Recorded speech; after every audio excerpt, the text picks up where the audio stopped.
Bab 119, Bab 2239, Penempaan Jiwa dan Pikiran bagian 2.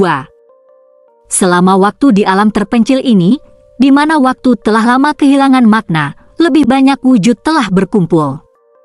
Tidak, mereka tidak datang dengan sendirinya, mereka telah ditarik keluar, satu persatu, dari sungai esensi kehidupan itu sendiri. Ditarik dari kedalaman eksistensi yang terlupakan, sisa-sisa tak berwujud ini, bukan jiwa maupun makhluk hidup, melayang diam-diam, namun sadar, dalam bayang-bayang. Dan dari jauh, mereka menyaksikan.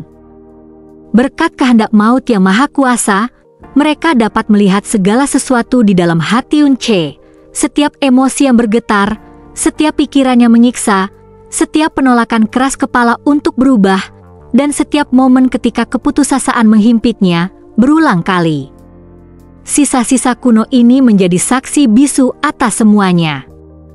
Dan akhirnya, ketika tindakan Yunche berubah, ketika pilihannya tidak lagi berasal dari amarah atau kecerobohan, melainkan dari tekad yang kuat, keheningan itu pun pecah.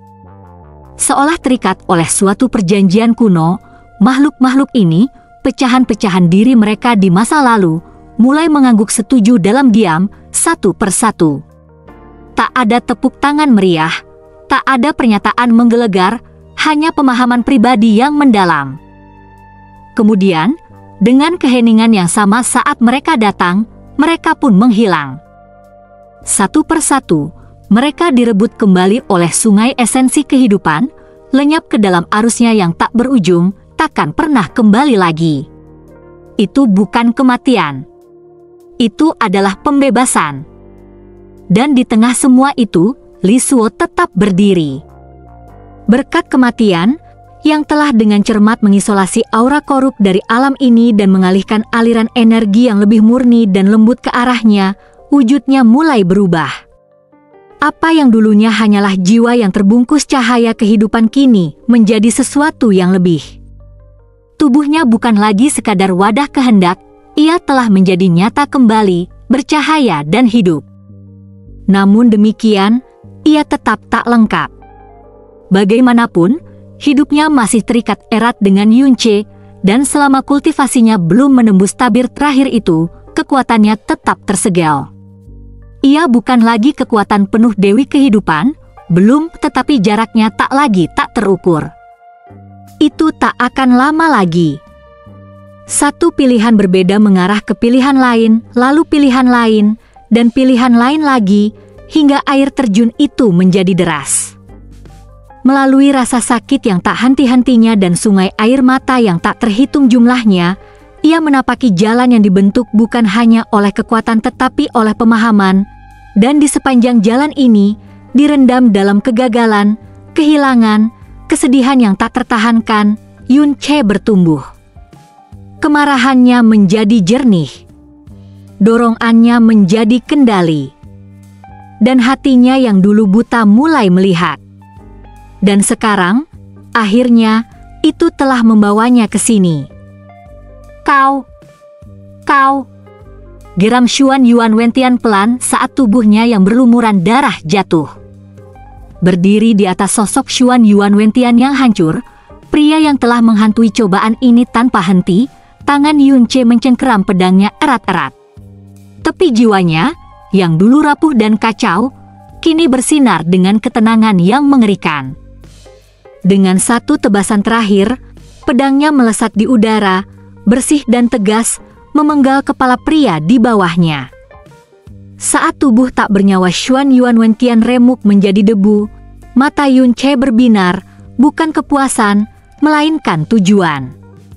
Siksaan itu telah berakhir. Bukan balas dendam, melainkan pertumbuhan. Lalu, tanpa peringatan, pemandangan ilusi itu hancur berkeping-keping bagai kristal rapuh, berhamburan melintasi kehampaan saat gema persidangan rumit Xuan Yuan Wentian memudar dalam keheningan.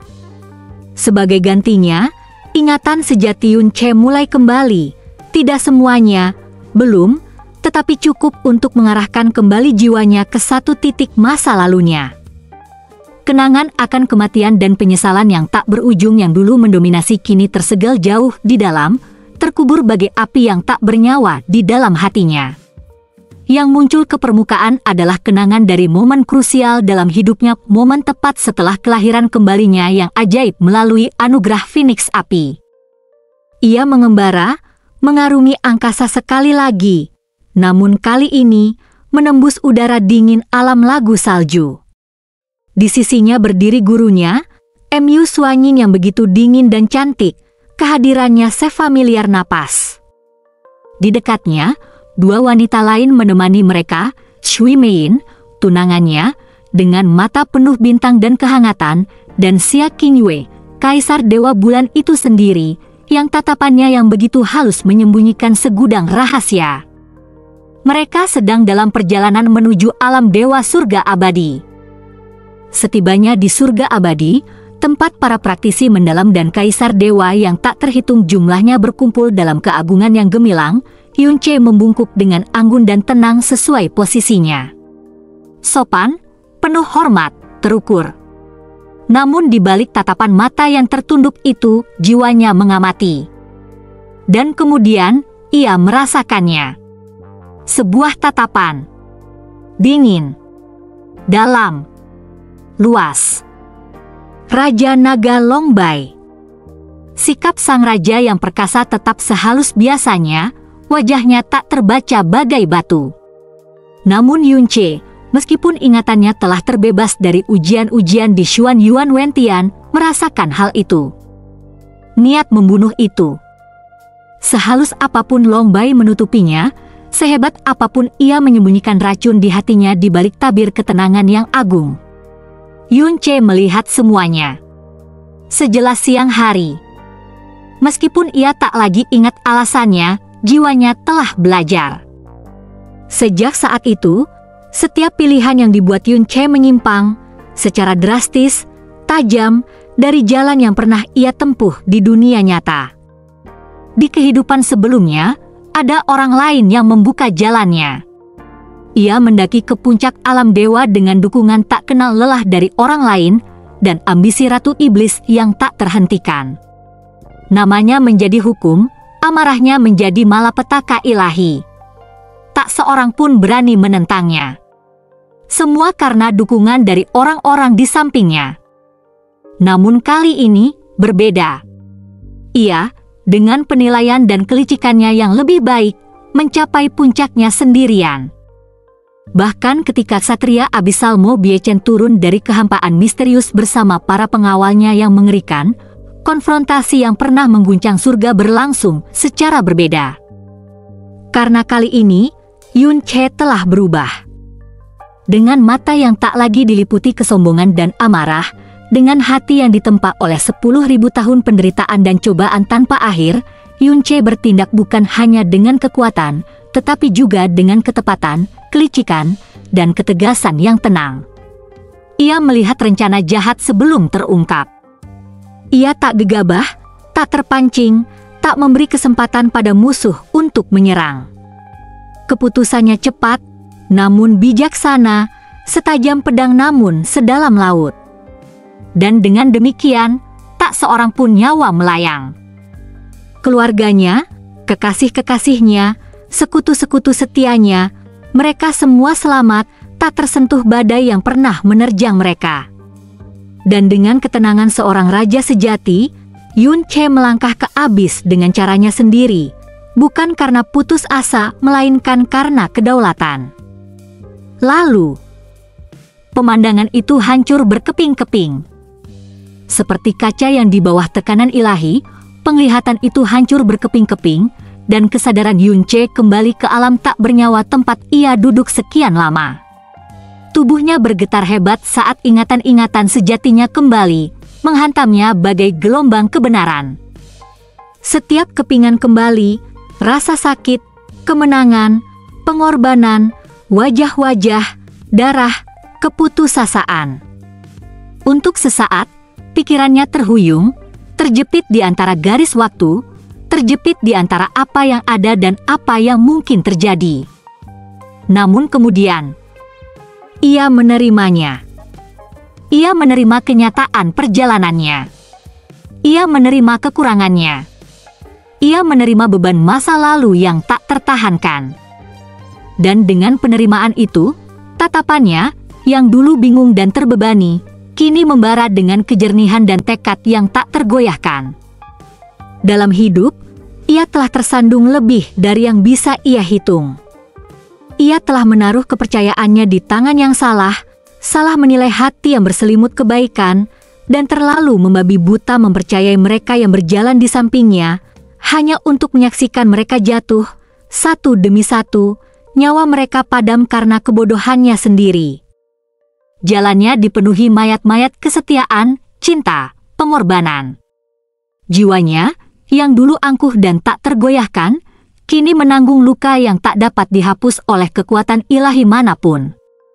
Ini tidak sama dengan mimpi-mimpi yang telah disaksikannya, maupun cobaan yang telah ditimpakan maut kepadanya. Ini nyata. Ini kebenaran.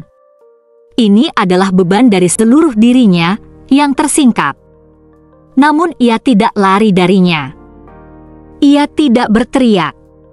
Ia tidak menangis. Ia berdiri. Dan dalam keheningan itu, saat hatinya terasa sakit karena kenangan yang memilukan, Yunche memejamkan mata dan berbisik, bukan pada langit, bukan pada dunia, melainkan pada jiwanya sendiri. Masa lalu, aku tak bisa mengubahnya. Mungkin tak seindah mimpi itu. Mungkin dipenuhi penyesalan dan kegagalan yang tak terhitung jumlahnya. Tapi mulai saat ini di sini, dan apapun yang akan terjadi di masa depan, aku akan memegang takdir dan nasib di tanganku sendiri. Kata-kata itu, meskipun diucapkan dengan lirih, bergema bagai ketetapan ilahi. Sebuah sumpah bukan keputusasaan, melainkan tekad yang mutlak. Dan seolah-olah surga sendiri menjadi saksi, alam di sekitarnya bergemuruh, gema kuno yang dalam bergetar menembus jalinan dunia, seolah-olah hukum surgawi telah membangkitkan sumpahnya. Jiwa Yunche mulai gemetar. Inti dirinya, yang dulu dirusak oleh ketidakdewasaan, kini berdenyut dengan cahaya keemasan yang mendalam, tenang dan tak berujung, bagai pancaran abadi jalan agung Sang Buddha. Dan kemudian, itu terjadi. Retakan tanpa suara, bagaikan retakan cangkang tua, berdesir menembus kehampaan. Jiwa fananya, yang telah membawanya menjalani hidup hingga kini, retak di bawah beban pertumbuhannya.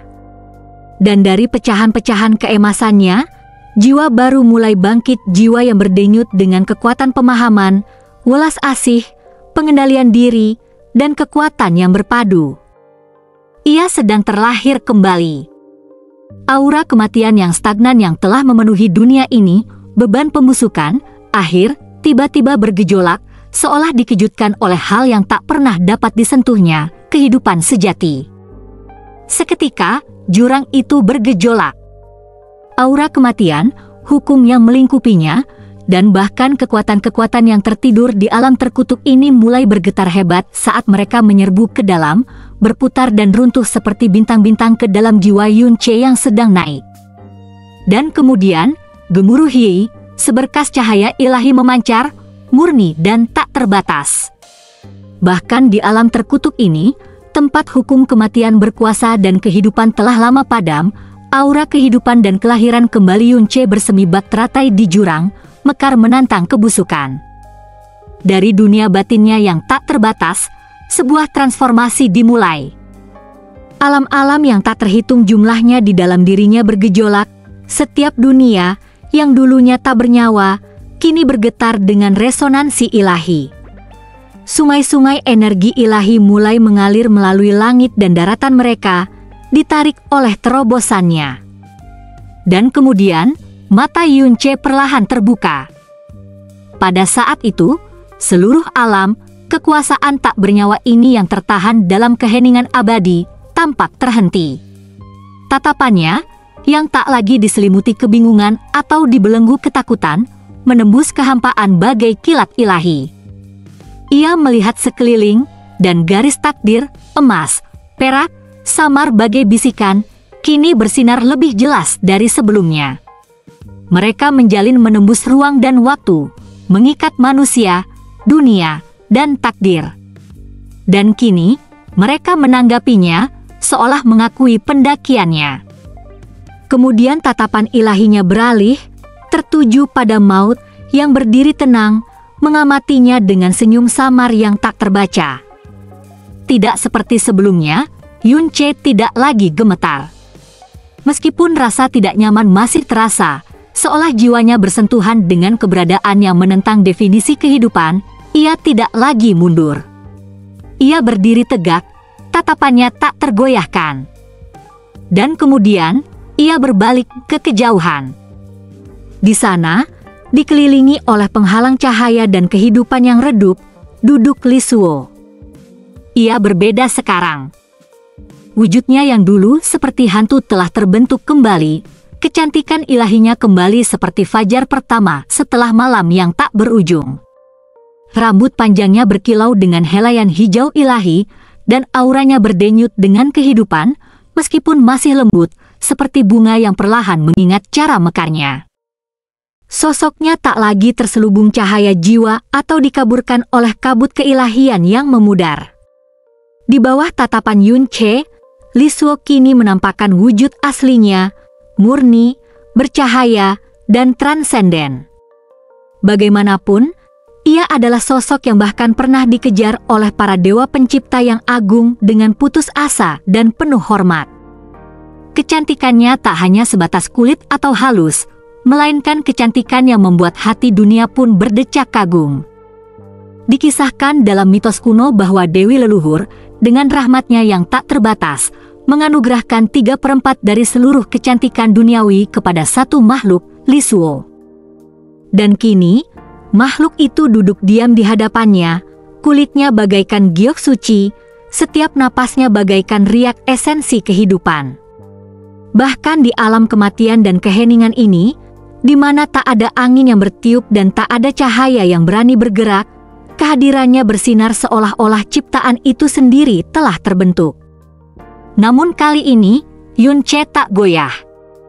Napasnya tetap teratur, hatinya teguh. Tak ada hasrat yang bergejolak, tak ada gangguan pikiran yang mengguncangnya. Jiwa yang dulu bergetar dan mengamuk bagai lautan yang diterjang badai kini bergerak bagai air pasang yang tenang di bawah sinar rembulan. Dengan hembusan napas perlahan, ia mengalihkan pandangannya kembali pada kematian. Dan dengan kesungguhan yang tenang, ia membungkuk rendah dari pinggang. "Terima kasih, senior."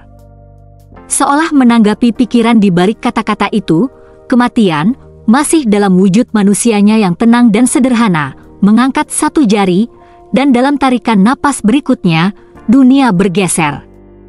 Dalam sekejap, semua suara, semua sensasi lenyap. Yun-che dan kematian kini duduk jauh, melampaui waktu, melampaui ruang, dalam sebuah bidang yang tak tersentuh oleh masa lalu atau kehadiran. Di sini, bahkan hukum pun tak dapat menjangkaunya. Kehampaan tak terbatas terbentang di hadapan mereka bagai kanvas keheningan abadi.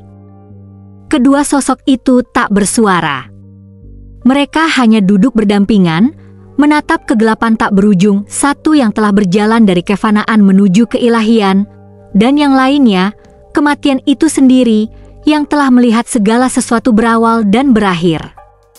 10.000 tahun yang Yun-che lalui di alam penempa jiwa itu, tahun-tahun yang dipenuhi rasa sakit, penyesalan, kelahiran kembali, dan pertumbuhan, pada akhirnya telah membentuknya kembali menjadi sesuatu yang jauh melampaui dirinya sebelumnya.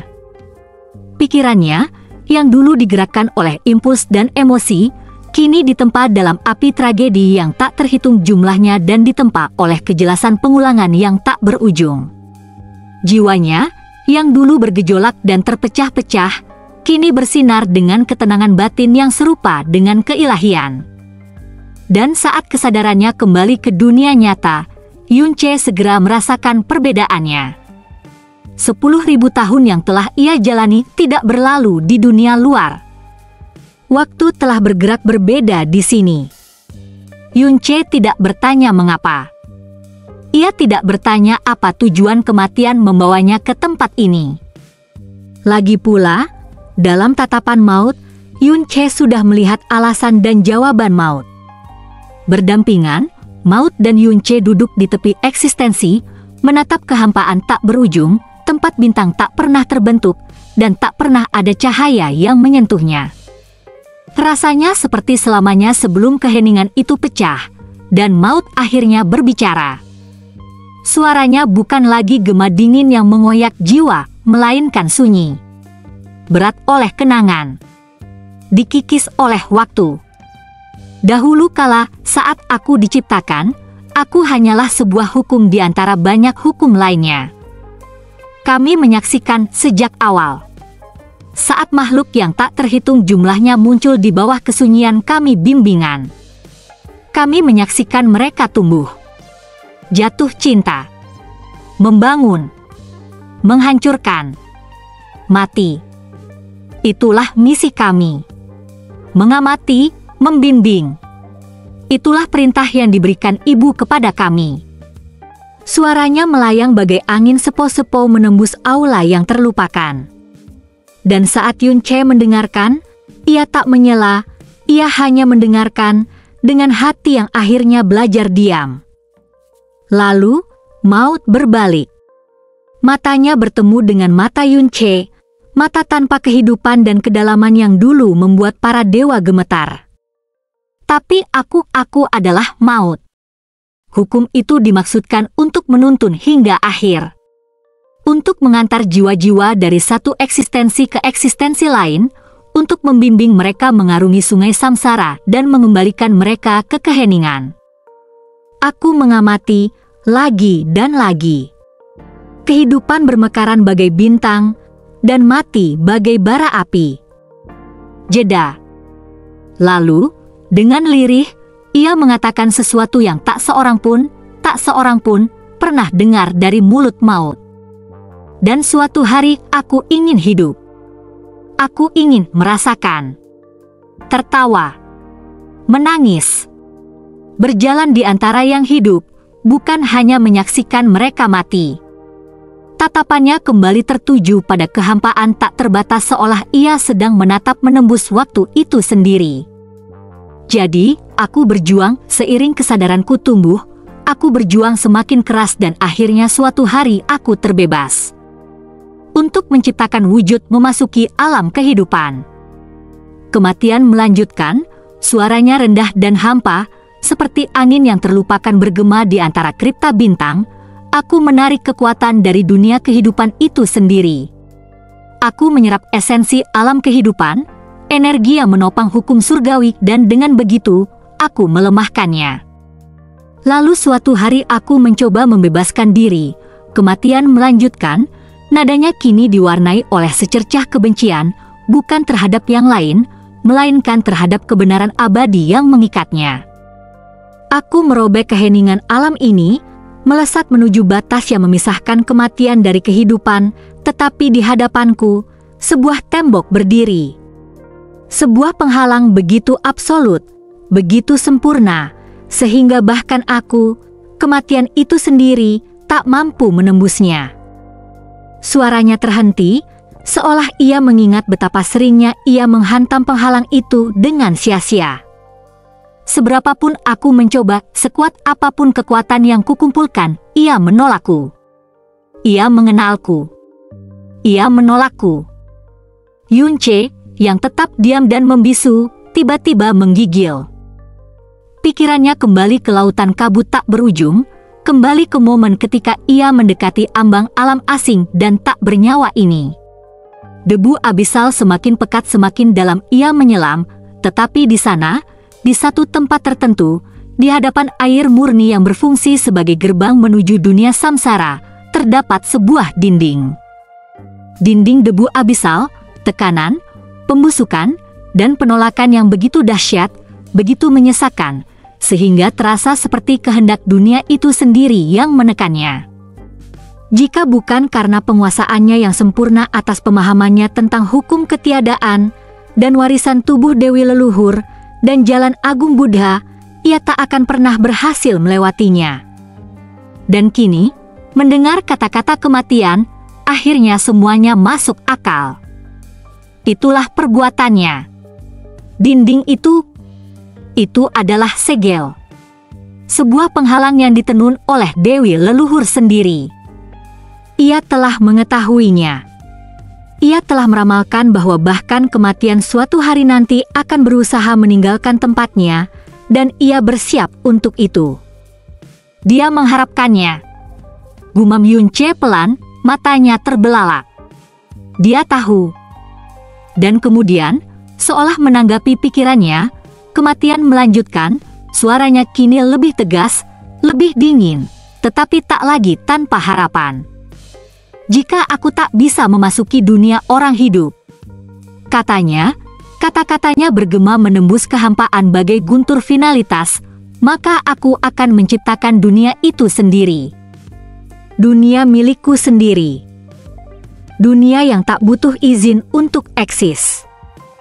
Dengan kekuatan curian itu, aku mencoba menciptakan kehidupan di dunia kematian.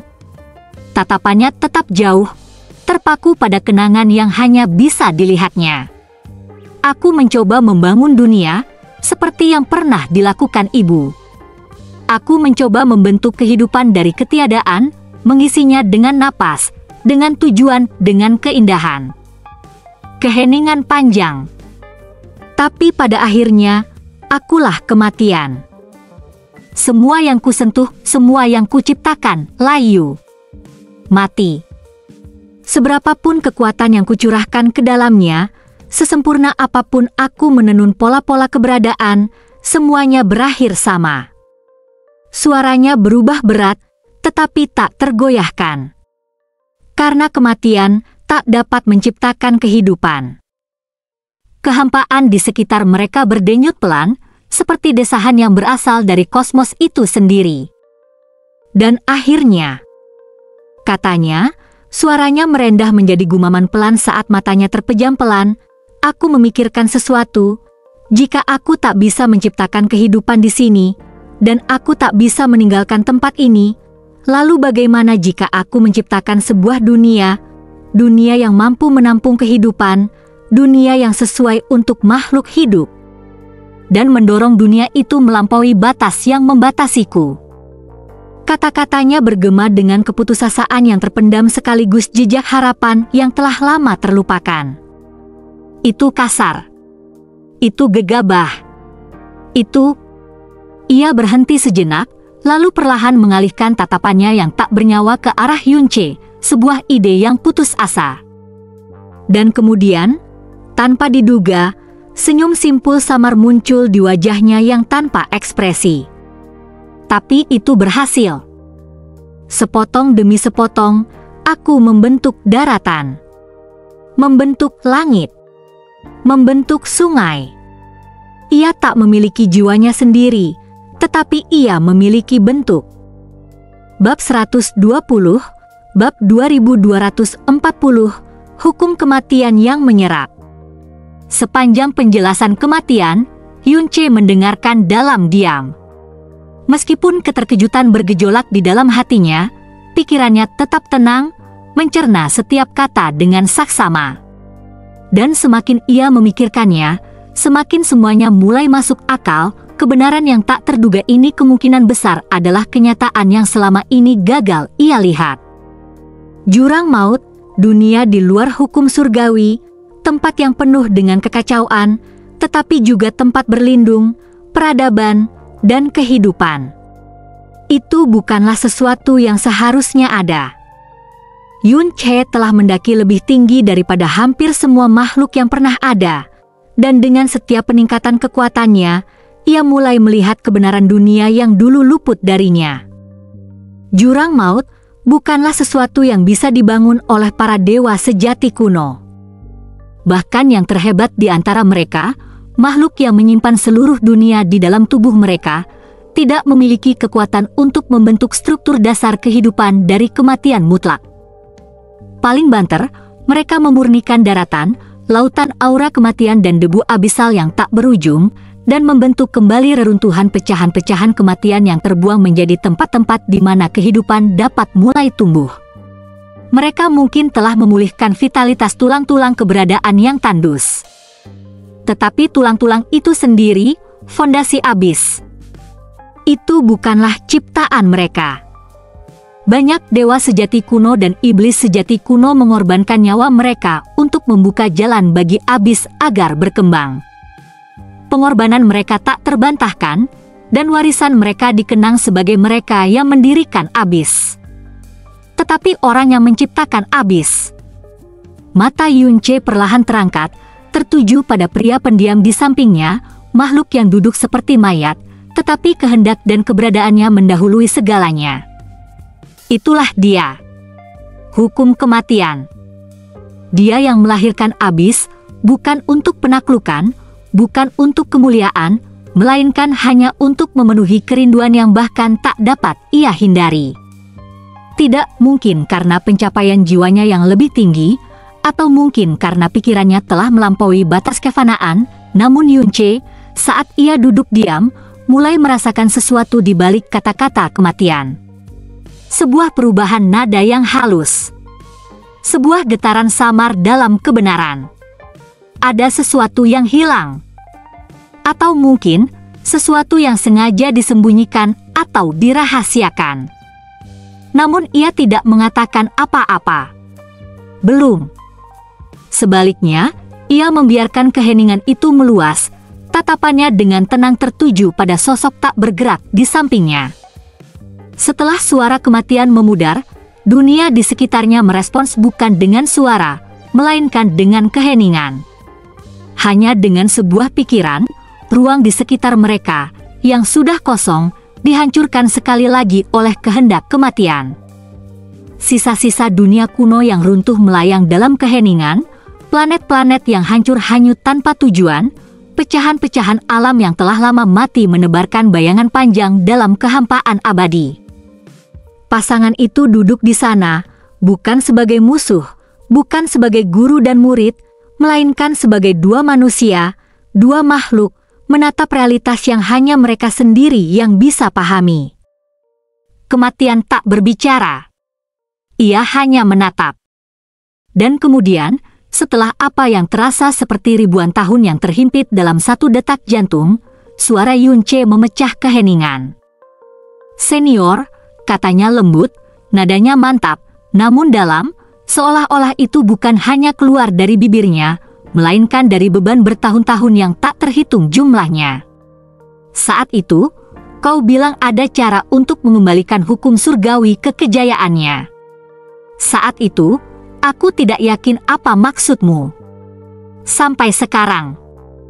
Tatapannya perlahan beralih, tertuju pada kematian, bukan dengan rasa takut, bukan dengan kekaguman, melainkan dengan kesungguhan. "Kau memberitahuku asal-usulmu, kekuatanmu, bahkan kelahiran abis. Tapi yang tak kau ceritakan adalah harga yang harus dibayar. Jadi, katakan padaku, senior." Mata Yunce berkilauan dengan cahaya ilahi, jiwanya kini terlalu murni untuk melewatkan kebenaran yang tersembunyi di antara kata-kata. "Apakah metode untuk memulihkan jalan surgawi melibatkan pengembalianmu ke dirimu yang dulu?" Kata-kata itu jatuh bagai guntur dalam keheningan. Dan saat ia menanyakannya, Yunce mengerti. Ia mengerti mengapa Mao telah menatap kehampaan begitu lama, mengapa matanya, meskipun tak bernyawa, membawa perpisahan yang mendalam. Itu bukan nostalgia. Itu adalah perpisahan. Bukan untuk Yunce, tetapi untuk dunia ini. "Sepertinya latihanmu tidak sia-sia." Suara Maut bergema dengan kepuasan yang tenang, yang terasa berat sekaligus bangga. Ia tidak terkejut dengan wawasan Yunce, sebaliknya, ia menyambutnya, seolah-olah ia telah lama menantikan momen ini. Senyum tipis yang hampir tak terlihat menyentuh sudut bibirnya saat ia mengalihkan pandangannya kembali ke kehampaan tak berujung yang terbentang di hadapan mereka. "Seperti yang sudah mulai kau duga." Ia memulai, suaranya tenang, abadi, dan beresonansi dengan beban era yang telah hilang, karena aku menggunakan semua hukum dan kekuatan yang pernah mengatur dunia selama era primordial untuk membentuk kekosongan ini, pecahan-pecahan alam yang pernah hidup ini. Satu-satunya cara untuk memulihkan hukum surgawi seperti semula adalah dengan mengembalikan semua yang kuciptakan kembali seperti semula sebelum aku ikut campur, kembali menjadi ketiadaan. Kata-katanya, meskipun sederhana, membawa finalitas yang menghancurkan yang bahkan membuat ruang tak terbatas di sekitar mereka terasa lebih kecil. Setelah semua yang telah kuciptakan, yang mati bidang-bidang, dunia-dunia yang melayang, pecahan-pecahan eksistensi yang terpelintir, terlarut kembali ke dalam ketiadaan, aku akan mengambil ketiadaan itu dan mengembalikannya ke alam kehidupan. Bukan untuk menghancurkan, melainkan untuk membangun kembali. Karena pada saat itu, keseimbangan hukum akan ditulis ulang. Hukum surgawi akan terlahir kembali, utuh kembali, seperti semula ketika ibu pertama kali menghembuskannya. Yunche tetap diam, tetapi napasnya melambat, hatinya terasa berat. Ia mengerti.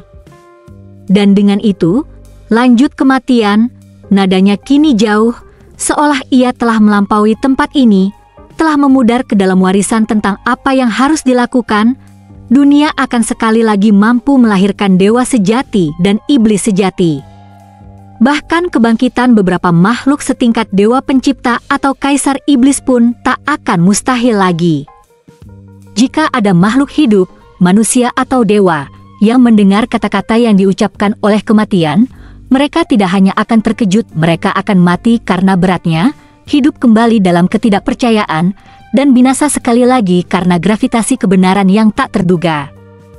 Memikirkan bahwa cara untuk memulihkan hukum surgawi ke keadaan semula yang murni, hukum-hukum yang menjadi sandaran semua makhluk, begitu sederhana.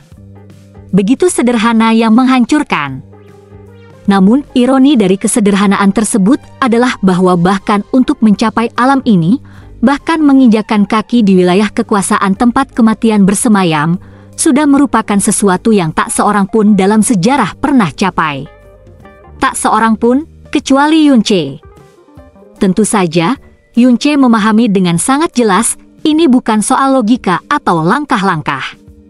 Metodenya mungkin terdengar semudah mengembalikan dunia ke keadaan purba, tetapi harganya sungguh tak terbayangkan.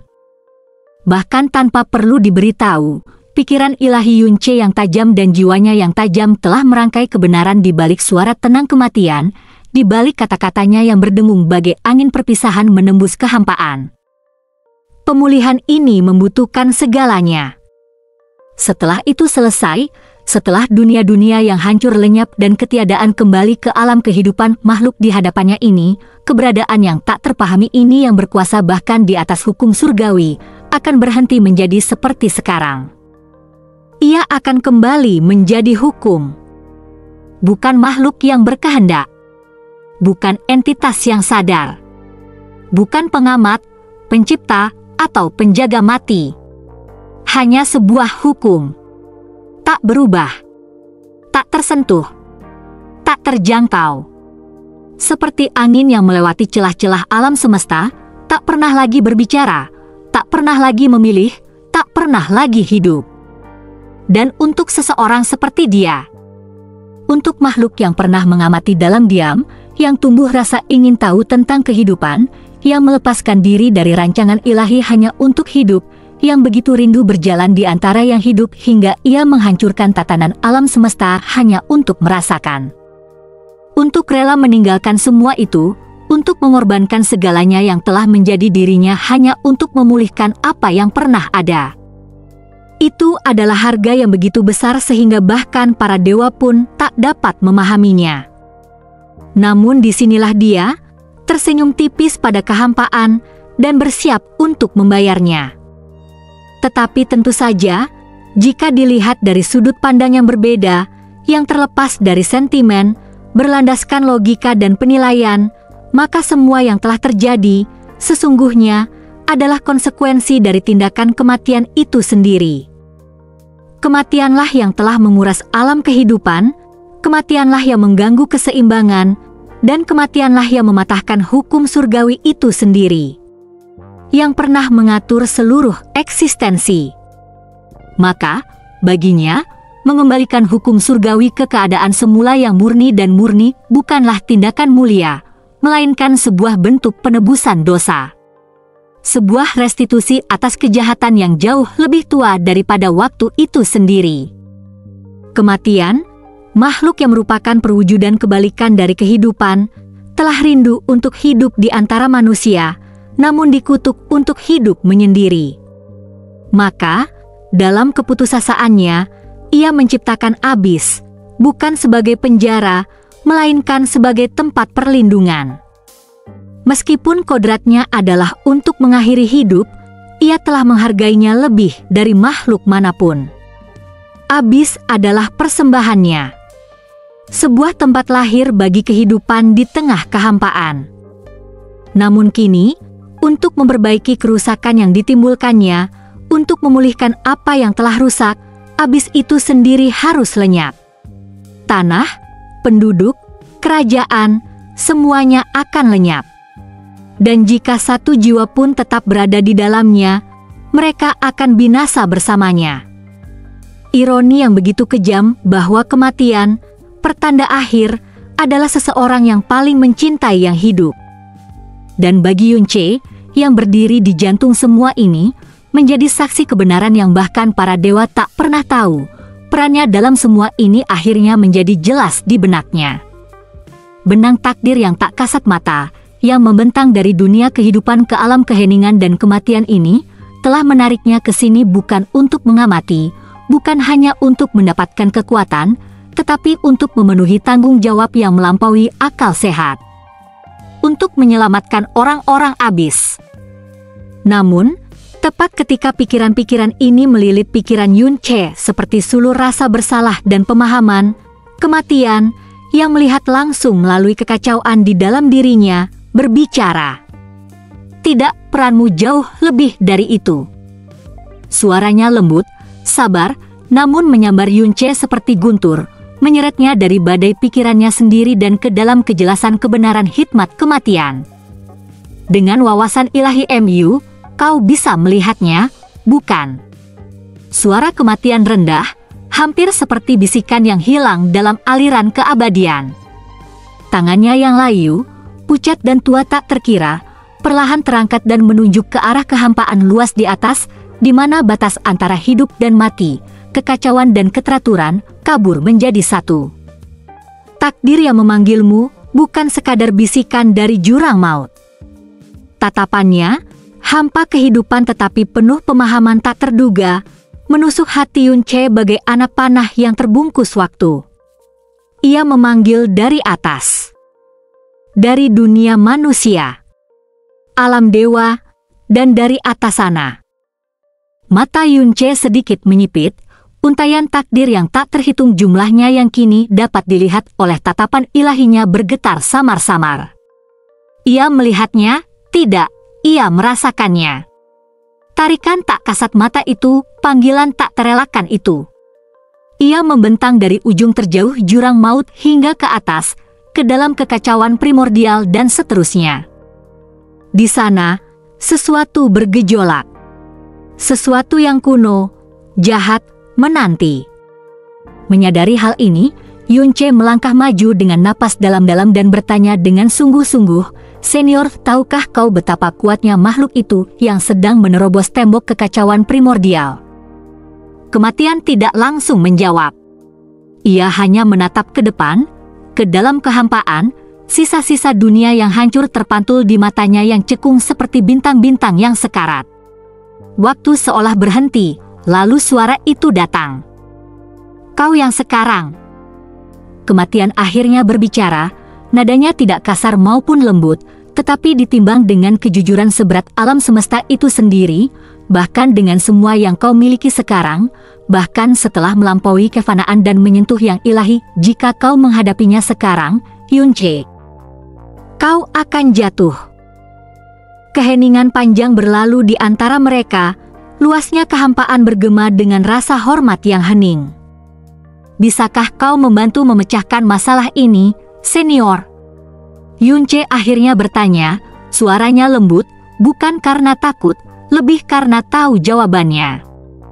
Tatapan Maut tak goyah, juga tak ragu. Tidak, jawabnya, suaranya tenang dan tegas.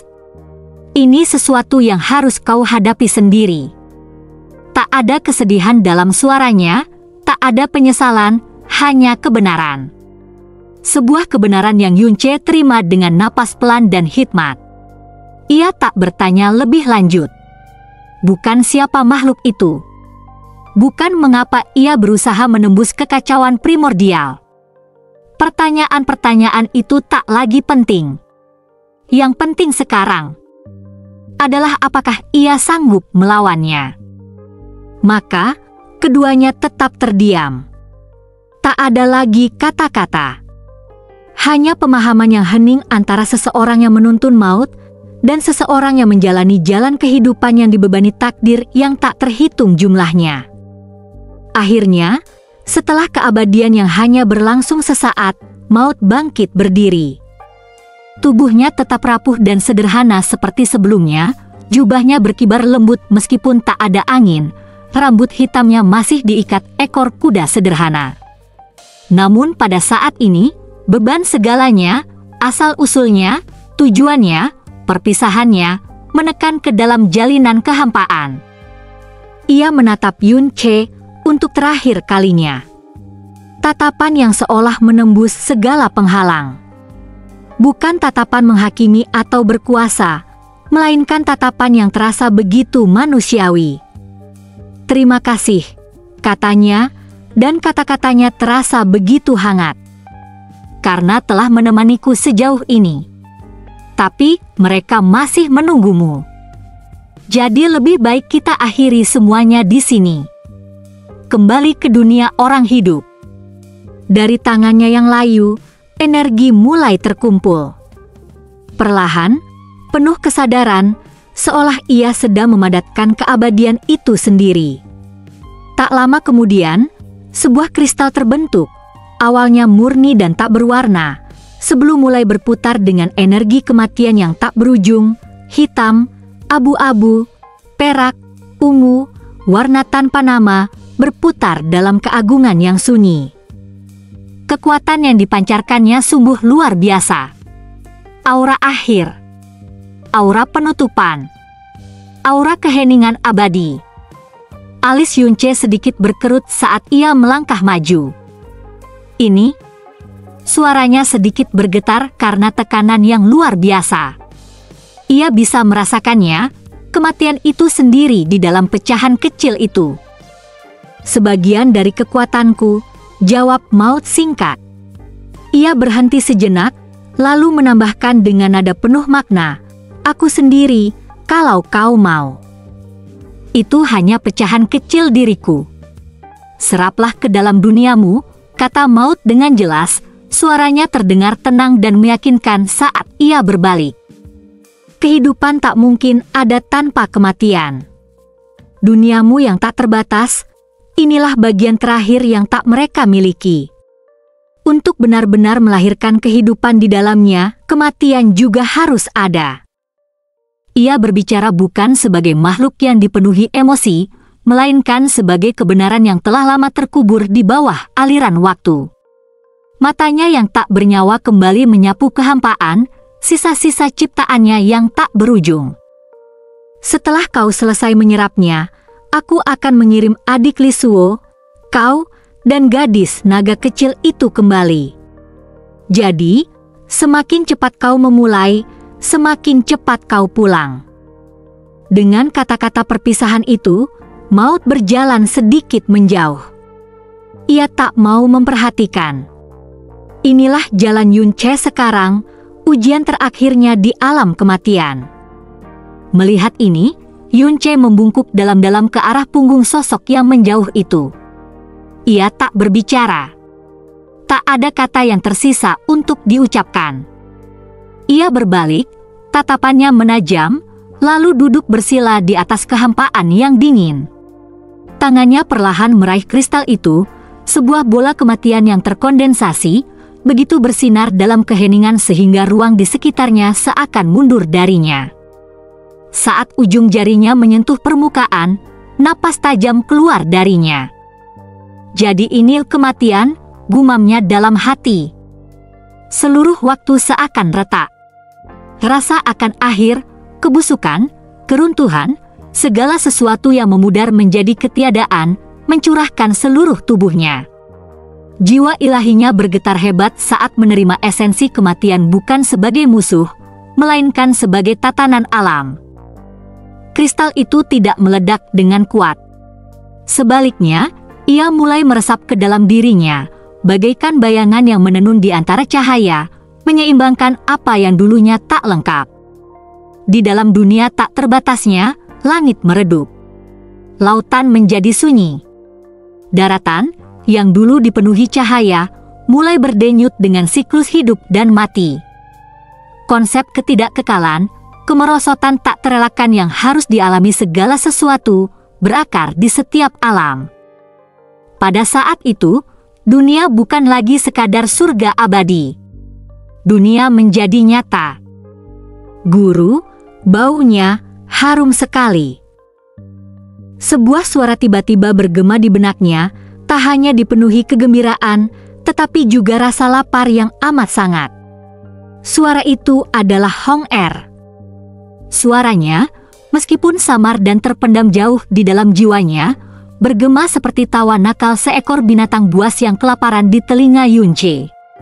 Dan sungguh, ia adalah seekor binatang buas, seseorang yang belum pernah mencicipi secuil pun baja suci atau senjata sakti yang terasa seperti keabadian.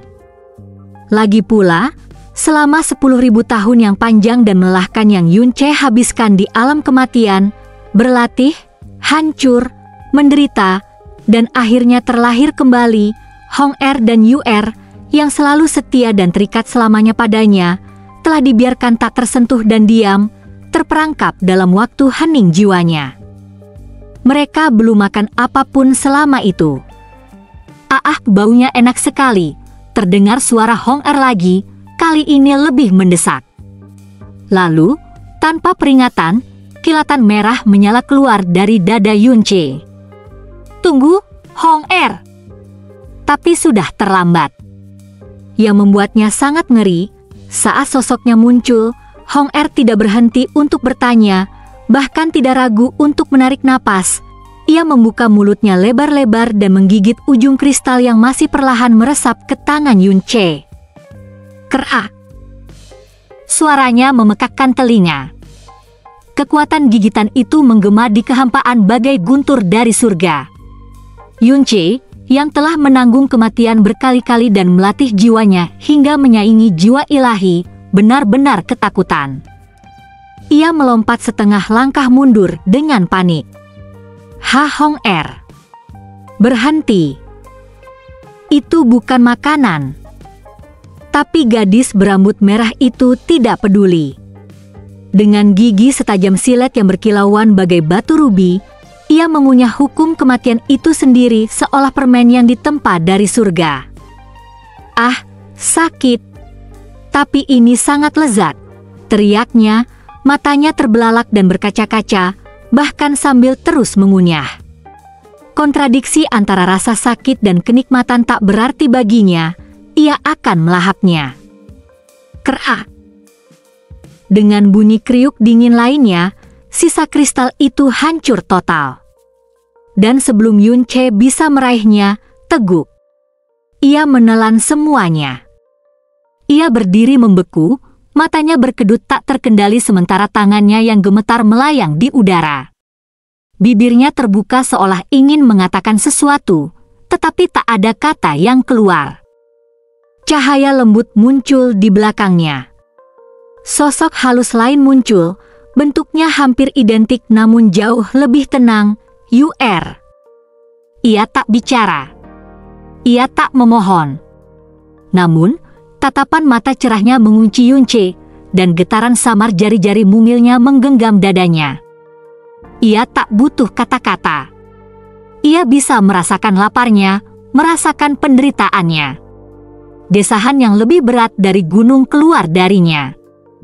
Ia berbalik sedikit, melirik ke arah maut, yang masih berdiri diam di kejauhan dengan mata terpejam, tak tergerak oleh kekacauan. Seolah-olah ia telah meramalkan momen ini. Yunche hanya bisa menelan rasa frustrasi yang membuncah di tenggorokannya dan menahan keinginan untuk berteriak. Sebaliknya, ia meraih dunia ilahinya dan mulai memanifestasikan beberapa kenikmatan spiritual terbaik yang bisa ia kumpulkan. Yu'er tersenyum tipis dan melangkah maju tanpa sepatah kata pun. Tubuhnya bersinar dengan cahaya bulan yang lembut saat ia diam-diam mengambil makanannya. Sementara itu, Hong-er menguap puas, perutnya kenyang, kenakalannya terpuaskan, lalu jatuh. Ia meringkuk di pangkuan Yunche seperti anak kucing yang sedang tidur dan memejamkan mata, bergumam riang.